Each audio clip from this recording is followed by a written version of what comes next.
Alors, j'aimerais juste introduire notre temps de prière d'aujourd'hui, ou de méditation, ou de réflexion, avec un petit chant à la Vierge Marie, tout simple, mais qui nous parle de notre avenir.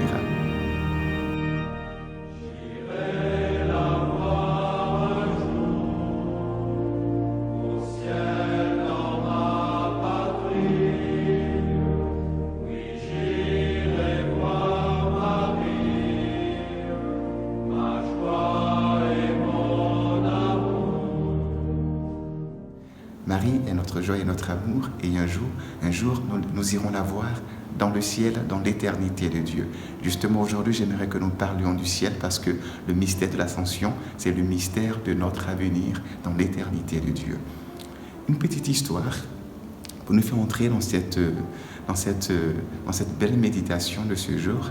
C'est au fait l'histoire d'une jeune fille au Moyen-Âge qui devrait entreprendre un voyage à pied, et elle devait traverser des bois, des forêts. Il se trouvait que c'était un voyage très dangereux parce qu'il y avait beaucoup de brigands dans les forêts et tout. Elle était susceptible d'être agressée. Alors, elle a prié, elle s'est confiée à la Vierge Marie, comme tout bon chrétien le fait. Elle a confié son voyage et lui a demandé sa protection, et elle est partie. Elle a entrepris son voyage, et puis au cœur d'un bois, au cœur d'une forêt, il y a un voleur qui lui saute là-dessus, prêt à l'agresser. Et elle prit de peur. Dans sa peur, elle lui a crié: « Je t'en supplie, ne me fais rien à cause de la Sainte Vierge, pour l'amour de la Sainte Vierge, disons. » Et puis ce voleur, il lui a rien fait. À cause de Marie, il n'a rien fait à cette jeune fille, il l'a laissé partir. Et puis, quelque temps après, il a été arrêté justement par la police de l'époque, et puis il était emprisonné et condamné à mort. Une nuit, il dormait, et dans son sommeil, il voit une belle dame, la Vierge Marie, qui lui apparaît et qui lui dit: « Mon fils, pour ce que tu as fait pour moi, je vais te récompenser. Je vais te sauver. Je vais te délivrer. » Et il s'est réveillé, tout content, parce qu'il avait préservé la vie d'une personne. Pour Marie, Marie est venue le récompenser pour cet acte de générosité. Donc, il s'attendait à ce qu'il soit libéré de sa prison, parce que la Vierge Marie lui a promis ça. Et quelque temps plus tard, on vient lui dire qu'il serait condamné à mort. Il ne comprenait pas, il dit: « Attends, Marie m'a promis de me libérer, et puis vous me dites que je serais condamné à mort. » Donc, il était triste. Et cette même nuit, il a reçu une autre visite de la Vierge Marie qui lui a dit: « Tu vois, tu seras condamné à mort, tu vas mourir, mais je vais m'arranger à ce que tu meurs de telle sorte qu'après ta mort, tu rentres directement au paradis. » Et qu'est-ce qui s'est passé? Il s'est réveillé, pas content bien sûr, parce que qui veut mourir? Personne.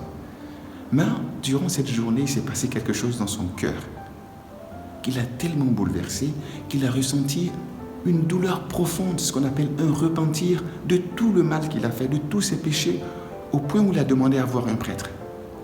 Le prêtre est venu, il s'est confessé d'une manière magnifique. Il a vidé son sac, il s'est libéré de tout le mal qui l'habitait. Il n'y avait plus de mal en lui. Vous savez, après la confession, Dieu pardonne tout. On retrouve la grâce baptismale. C'est comme un nouveau baptême. Et il était tellement pur après sa confession que quand on l'a tué, il est parti directement au ciel. Et le prêtre qui l'a confessé a dit: « J'aimerais à la fin de ma vie mourir comme cet homme-là, avec ce même repentir. » Alors pourquoi je vous raconte ça? C'est très important dans la vie, sur la terre, de considérer le fait qu'un jour, nous devrons partir.